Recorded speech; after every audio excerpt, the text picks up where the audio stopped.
evening. Trouble tonight over plans to close one of only 2 regional centers to care for severely disturbed children.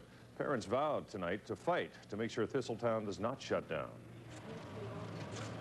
You made a choice for the children. Did you go out into the community and ask if they want our children? Do you know what it's like to walk down the hallway of a school and be told they don't want your child?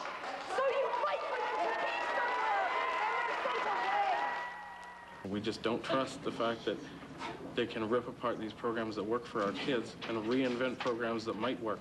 Our kids aren't guinea pigs, and it's our life. Staff around here right now are absolutely devastated. I think their first concern has been for the children that the center services, and where are they now going to get these services? The way we can resolve this is to sit down calmly. But you won't give me a break. Yes, I will. We will talk with you. We just heard that the parents are electing or have elected representatives. I will sit down.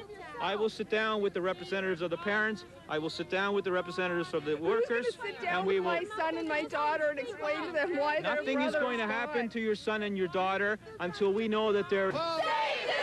A lot of times this is the last hope for these kids, and so that's why they're with us, because we can offer the program that they need. And look at this. Bob Ray's even got supporters outside of his dinner. Well, maybe not. The Thistletown in the Ray government side outside, hoping the Premier would stop by and stop the closing of the handicap center. And it's time that we started stopping all this cutting of public services, because we need public services. Don't make cutbacks on our kids' fund. And while the... Keep our kids where the treatment works. They have also won the support of one of Ontario's most powerful unions, OPSU. Most of the people who work at the centre belong to that union. But union president Fred Upshaw says their support is not an attempt to hang on to their jobs. We're not going to lose our jobs if they close Thistletown down. But our people are professionals, and they're talking up for what they know is going to be harmful for those patients.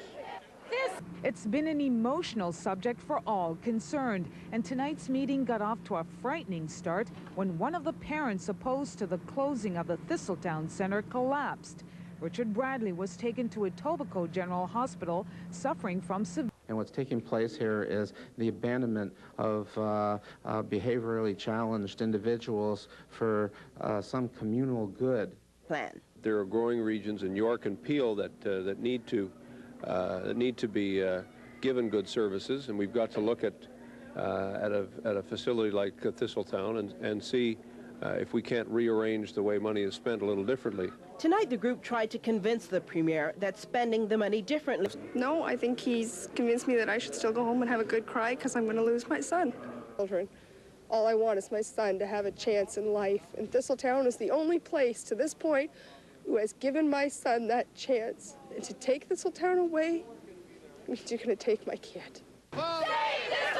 In an article in the local paper, the Mississauga News, the quote here we have is, in a private meeting with Peel representatives, Salipo said the review wouldn't change his decision to close Thistletown, just delay it. You have mapped out my son's future. You didn't talk to me about it. Ringing the death knell on Thistletown, enraged parents reach the boiling point. I want my life, and you know what? It exists in this building. And you want to take it away, and if you want to take it away, you go over to that house, you get my son, and you take him home with you. And you see what it's like to live like this. He said it ain't broke. It is broke, Sandy. You're saying financially it's broke. That's not supposed to rest on the shoulders of our children, of our families. Why should we pay the price for the government's royal fuck-ups all along? It's not our fault. Why should our children have to suffer? Why should we have to suffer?